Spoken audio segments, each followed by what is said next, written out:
Hey guys, so let's talk Monday Night Raw. This is the fallout of the Royal Rumble, one of my favorite. Used to be called pay-per-views. Of course, now they're just premium live events. Um, so we're gonna go ahead and start. To start with, we're in the ring, and what we know is that Brock Lesnar and Ronda Rousey are supposed to be on the show. Um, I I don't necessarily always assume that we're going to get an answer right away as to who they're going to choose to face at WrestleMania. This year is a little bit different. So Adam Pearce was in the ring, and Bobby Lashley comes on out. He, of course, is the WWE champion. Um, it is announced that he is going to be defending his title in the Elimination Chamber. So that's against 5 other guys, right? Kind of exciting that they're going to have that be on the line in there. Uh, so Brock Lesnar then comes on out and he assures Bobby Lashley that he intends on going after Roman Reigns. But he also states that where he comes into play in this is that he intends to face Roman Reigns as the WWE champion and hold both of them. Yeah, that's right. Brock Lesnar is entering the Elimination Chamber. Um,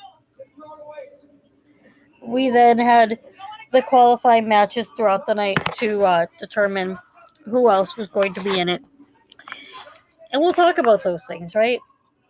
But that's where we start. What I like is that they are allowing Brock to still kind of have his own character, even if Paul Heyman is no longer by his side. So that's good. Um, we did not end up getting um, the rematch, which is where this is kind of started. Because that's what Brock really wanted was a straight up rematch, and that was not going to happen. We then did get Rhea Ripley versus Nikki ASH. We ended up with Rhea Ripley hitting the Riptide for the win. I think this just kind of continues that mission into this feud there. I don't think it really necessarily ends there per se, so we'll see.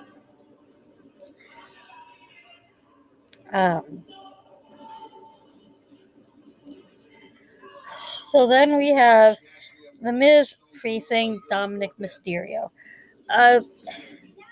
This doesn't necessarily have a point. Excuse me. It's interesting to see Dominic facing these other people. It was nice for The Miz to get a win, since he picked up that loss with Maurice at the Royal Rumble.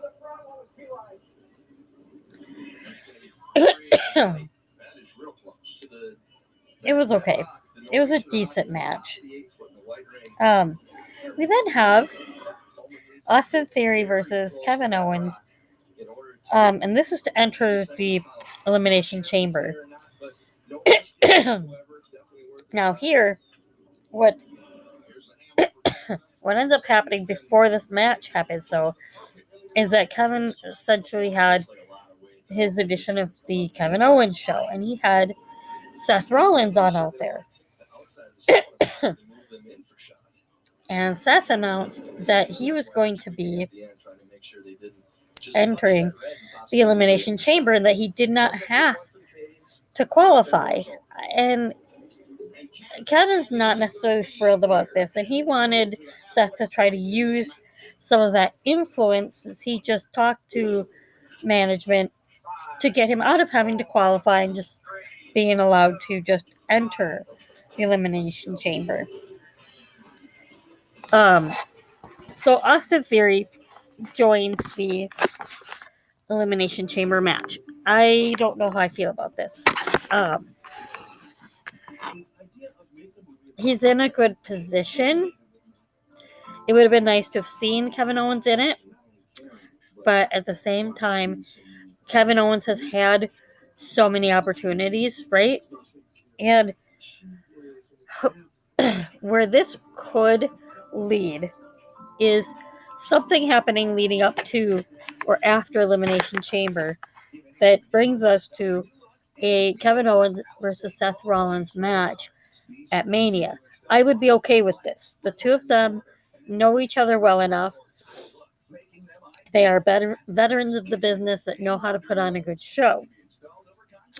So if you allow this to get somewhat personal, it could be fun. I still suspect that we're going to get more with Seth Rollins and Roman Reigns, but we'll see there. I guess we'll find out more on that.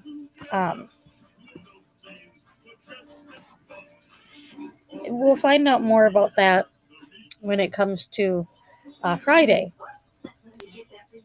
All right. Then we have Angelo Dawkins taking on Dolph Ziggler.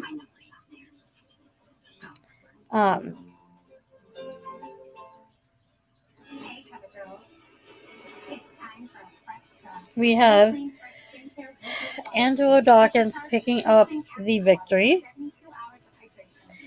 And that was kind of fun. It is Dawkins' hometown, so kind of suspected that was probably where they're going.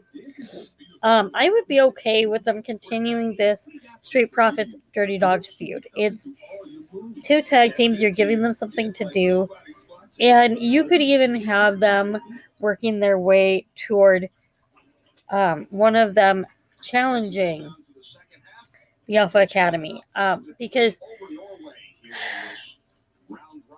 I'm going to talk a little bit here. We're going to pause just so that I can talk a little bit about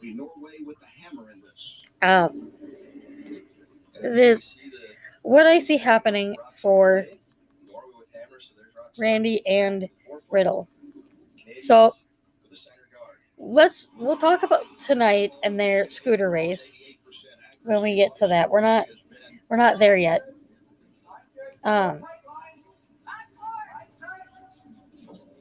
But let's just talk about the qualifying match first, okay?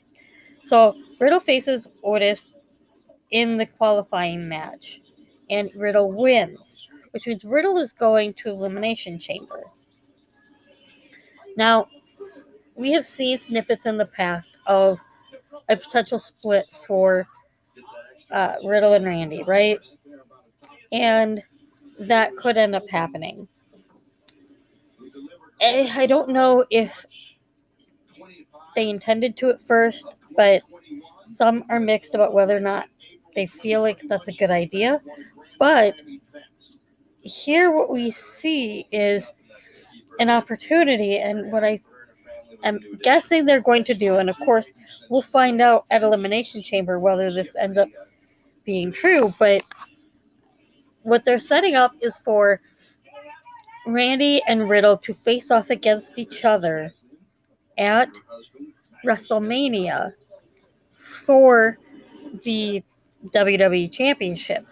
What this means is that at Elimination Chamber, Riddle could win. And if Riddle wins, he would end up retaining that in March.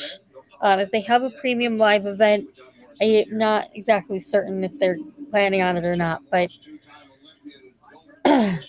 then Riddle would hang on to it there until WrestleMania. And then Brock Lesnar would just straight up go and face Roman Reigns, leaving an opening for that WWE Championship if Brock goes after the Universal Championship. So that's where we're at there. So again, coming off the wall side, the left side of the sheet, the odd end, a lot more curl.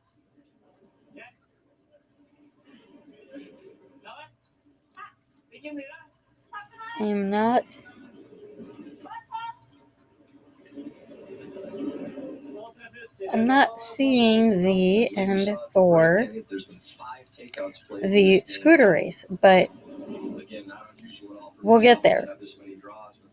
That's a pretty high number of draws compared to hits. Never gotten over 80% accuracy throughout this match.